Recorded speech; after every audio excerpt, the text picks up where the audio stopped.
We cannot say that Oedipus is essentially or morally innocent. Yes, he is certainly conscious of his act of murder, but he chose to ignore it once he knew the truth. Some others would say he did that to protect himself.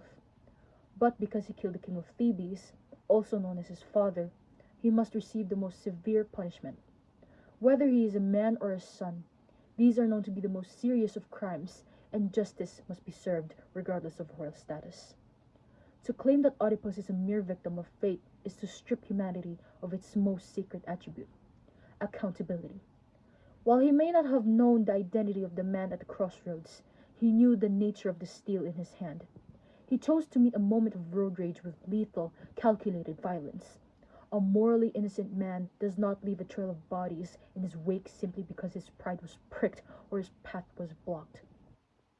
Furthermore, we must address the crime against the state. By slaying Laius, Oedipus did not just kill a man, he decapitated a kingdom. He took for himself a throne that was still warm with the blood of its previous occupant. If we allow a leader to claim ignorance as a defense for regicide, we invite anarchy into our city walls.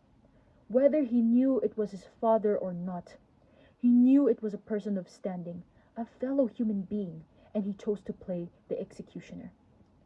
But perhaps not at the crossroads, but in the palace. When the truth began to whisper through the halls of Thebes, Oedipus did not rush toward the light. He clung to the shadows of his own power. He prioritized his status as king over his duty to the truth.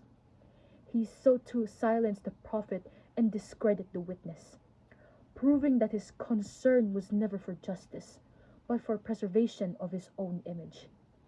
Justice is not a matter of what we intended to do. It is a matter of what we have done and how we reckon with it.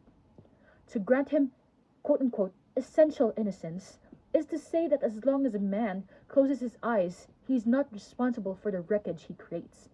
We cannot allow the tragedy of his birth to excuse the tyranny of his actions. For the sake of the Thebes, for the sake of the law, and for the sake of everyone who demands balance, Oedipus must be held to the same standards as any common man.